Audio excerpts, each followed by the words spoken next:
तो दोस्तों नमस्कार, फिर से एक गारी गीत लेके आई हूँ। तो सुनिएगा और बताना कैसा लग रहा है। शादी ब्याह पड़ रहा है तो इसलिए गारी गीत मैंने इस साल एक भी नहीं डाला है, तो मेरे को लगा एक सुना के देखती हूँ कैसा लगेगा। आप लोग कमेंट में बताना, और कुछ भूल चूक होगा तो उसके लिए भी क्षमा करना दोस्तों।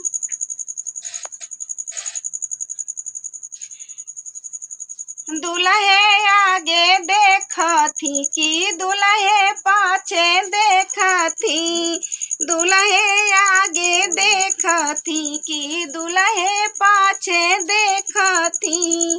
उनकर बहिनी ले जाई बरियार बरदा, उनकर बहिनी ले जाई बरियार बरदा। बरतिए आगे देखती, बरतिए पीछे देखती, बरतिए आगे देखती, बरतिए पीछे देखती। उनकर फुआ ले जाई बरियार गदहा, उनकर फुआ ले जाई बरियार गदहा।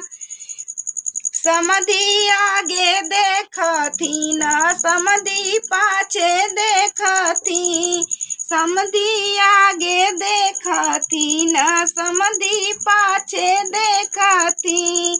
उनकर बहिनी ले जाई बरियार गदहा, उनकर बहिनी ले जाई बरियार गदहा।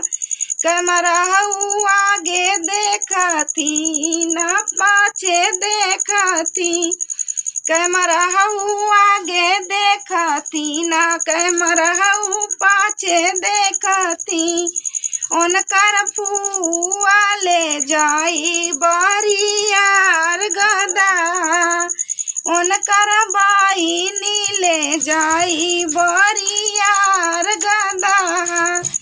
बलहे आगे देखती न बलहे पाछे देखती, बलहे आगे देखती न बलहे पाछे देखती। उनकर बहिनी ले जाई बरियार बरदा, उनकर बहिनी ले जाई बरियार बरदा। दोस्तों ये गारी गीत है, इस टाइम लगन चल रहा है तो मैंने इस साल कोई भी अपने चैनल पे गारी गीत नहीं डाला था, तो इसलिए मैंने ये गारी गीत गाया है। अगर कुछ भूल चूक हुआ तो मुझे माफ़ करना, और सही होगा तो कमेंट में बताना।